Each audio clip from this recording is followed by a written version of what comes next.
안녕 친구들! 우리 친구들 화학물질이 무엇인지 그리고 어디에 쓰이는지 알고 있나요? 잘 모르겠다고요? 몰라도 괜찮아요. 걱정 말아요. 오늘 저와 함께 우리가 살고 있는 집에 어떤 화학물질이 있는지 그리고 어떤 영향을 주는지 알아볼 거예요. 그럼 만들면서 배우는 안전한 우리 집 만들기 시작해 볼까요?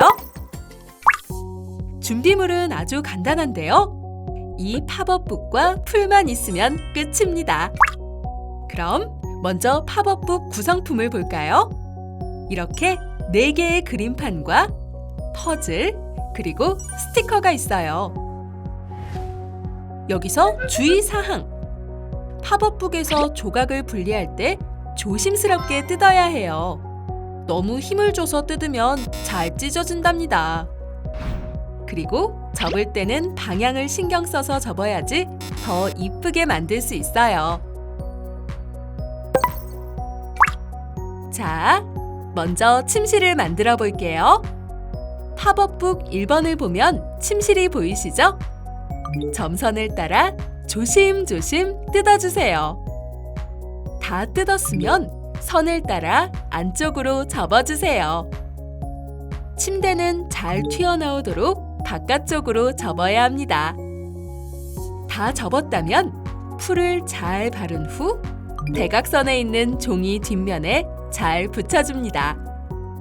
끝으로 침실 바닥면이 평평해지도록 안쪽으로 접어줍니다. 그러면 침실 만들기 끝! 꼼꼼하게 잘 붙었나 확인해주면 더 좋겠죠? 이번에는 거실을 만들어 볼게요. 침실과 마찬가지로 점선을 따라 뜯은 뒤 잘 접어주세요. 거실에 푹신한 소파가 없으면 섭섭하겠죠? 소파 역시 잘 튀어나오게 밖으로 접어줍니다. 모두들 잘 따라오고 있나요? 그 다음은 풀칠하는 곳에 풀을 잘 발라서 대각선에 있는 종이면 뒷면에 꾹꾹 눌러 잘 붙여줍니다.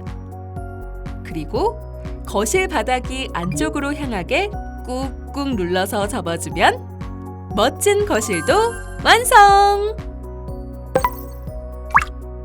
세 번째 장소는 맛있는 냄새가 솔솔 풍기는 부엌입니다.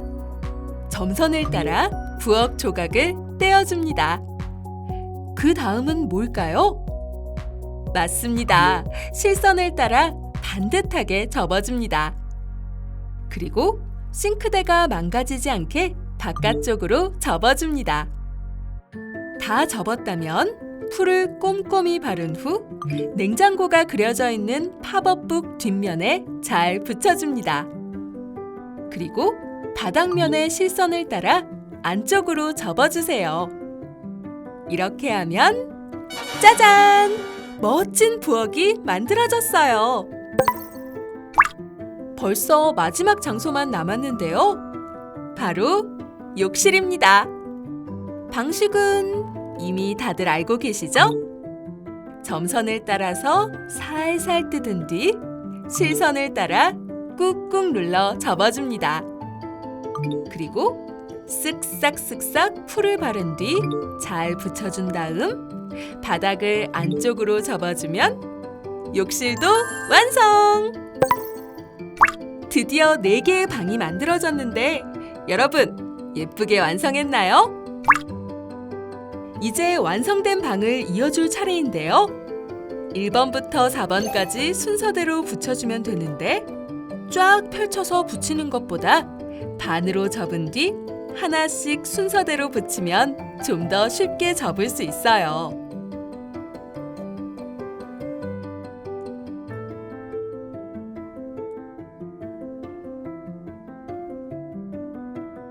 자, 모든 면을 다 붙였으면 침실에 있는 홈에다 욕실면을 끼워주세요.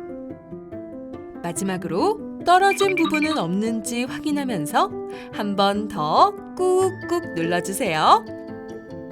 이 과정까지 끝났다면 나만의 안전한 우리 집 만들기 대성공!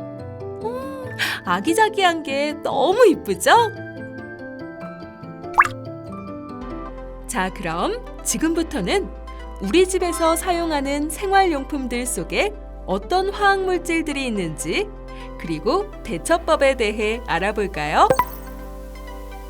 먼저 침실에는 어떤 화학물질이 있는지 알아볼까요? 색깔이 없는 투명한 액체인 폼알데하이드는 주로 가죽 접착제로 많이 사용하는데요. 이 물질에 노출되어 숨쉬기가 어려울 경우 인공호흡을 실시하고 빨리 병원으로 가야 해요. 프탈레이트는 학용품이나 화장품, 장난감 등 열가소성 플라스틱에 많이 사용된다고 하는데요. 그러니 우리 친구들 색연필을 사용한 후에는 반드시 손을 깨끗하게 씻어야 해요. 자일레는 알록달록 방안을 예쁘게 꾸며주는 페인트나 접착제 등에 많이 사용되는 화학물질인데요. 최대한 야외에서 쓰는 것이 좋지만 실내에서 사용할 경우 환기에 신경 써야 해요. 그리고 만약에 피부나 눈에 묻었을 경우 적어도 15분 동안 씻은 뒤 즉시 병원에 가야 해요. 거실로 넘어가면 요즘 손소독제 많이들 사용하시죠? 거기에 들어있는 성분인 에탄올은 과도하게 사용하면 피부 건조, 화상 등을 입을 수 있으니 조심해야 해요. 특히 눈, 구강 점막이나 상처에 닿지 않도록 조심해요.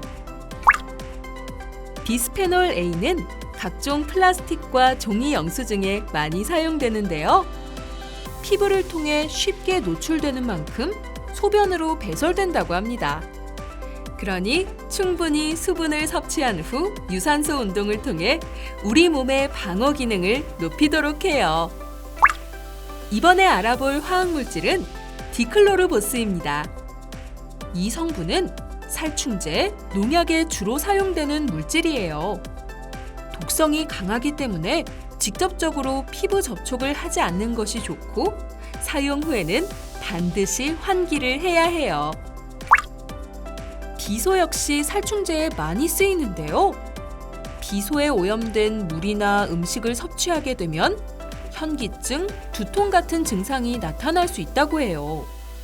만약 비소를 모르고 삼켰을 경우에는 입안을 최대한 깨끗이 헹구고 즉시 병원에 가서 의사의 진료를 받아야 해요. 그럼 부엌에는 어떤 화학물질이 있는지 볼까요? 화장품과 디퓨저 등에 들어있는 디리몬에는 피부와 호흡기를 자극하기 때문에 장시간 사용과 과다 사용을 자제하는 것이 좋아요.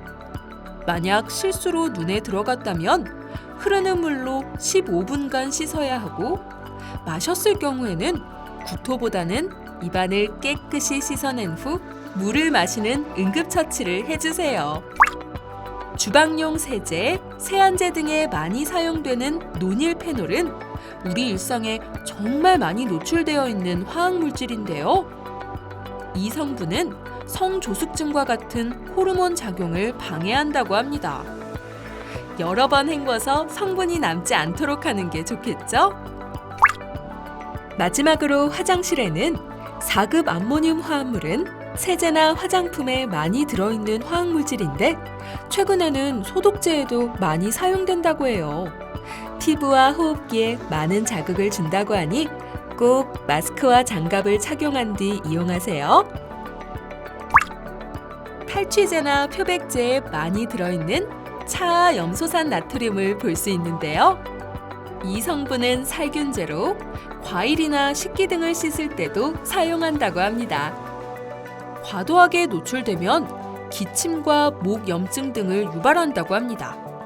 그러니 차염소산 나트륨이 들어간 제품을 사용한다면 의류에 성분이 남지 않도록 여러 번 헹구고 피부와 눈에 직접 닿지 않도록 조심해야겠죠?